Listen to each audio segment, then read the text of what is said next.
இன்றைக்கு சுகாதாரத்துறை மந்திரி, மக்கள் நல்வாழ்வுத்துறை மந்திரி ஒரு செய்தி வெளியிட்டிருக்கார். தமிழ்நாட்டில் கஞ்சா எதுவுமே இல்லையா? தமிழ்நாட்டில் கஞ்சா எதுவுமே இல்லையா?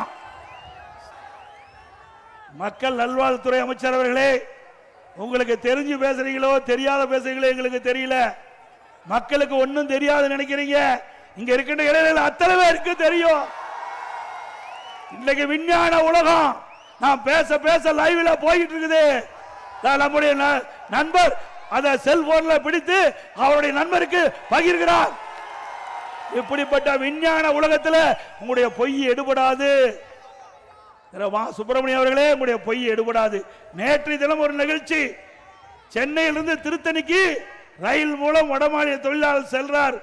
அவரை 4 போதை ஆசாமிகள், 4 போதை சிறுவர்கள் அவரை கடுமையாக பட்டா கத்தியால் வெட்டுகின்ற காட்சி வலைதளத்தில் பார்த்தோம்.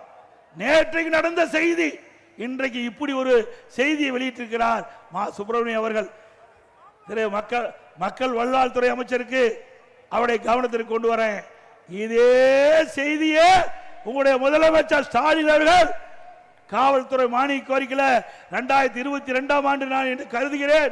உங்களுடைய கொள்கை விளக்க குறிப்பில் பக்கம் 20ல முதல் பேராளர் சொல்றீங்க, தமிழகத்தில் பள்ளிக்கு அருகில கல்லூரிக்கு அருகில சுமார் 2348 கஞ்சா விற்பவர்களை கண்டுபிடிக்கப்பட்டது.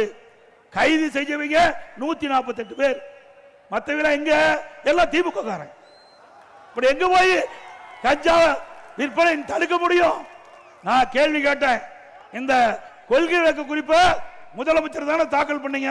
ஆமானாரு. இப்ப இதில் இருக்குதெல்லாம் உங்களுடைய செய்தி தானே? அது ஆமானாரு. நான் கேட்ட கேள்வி, நான் கேட்கிறேன், இந்த கேள்விக்கு பதில் சொல்லணும். நான் ஏற்கனவே சொன்ன மாதிரி கேள்வி கேட்டேன், பதிலே இல்லை. அதுக்கு பிறகு ஒரு டிஜிபி வந்தார், திரு சைலேந்திர பாபு டிஜிபி வந்தார். அவர் ஒரு அறிக்கை விட்டார், இந்த கஞ்சாவை ஒழிப்பதற்கு 2.0, 3.0, 4.0 போட்டா ரிட்டர் ஆகி போயிட்டார். உண்மைதானே? ஆக இப்படி கஞ்சாவை ஒழிக்கிறேன், கஞ்சாவை ஒழிக்கிறேன் என்று தினந்தோறும் பல கிலோ உள்ள கஞ்சாவை இன்றைக்கு காவல்துறை கண்டுபிடித்துக் கொண்டிருக்கிறது. அதை தடுக்க திறமையற்ற இன்றைக்கு தெம்பில்லாத ஒரு முதலமைச்சர் இன்றைய முதலமைச்சர் ஸ்டாலின்.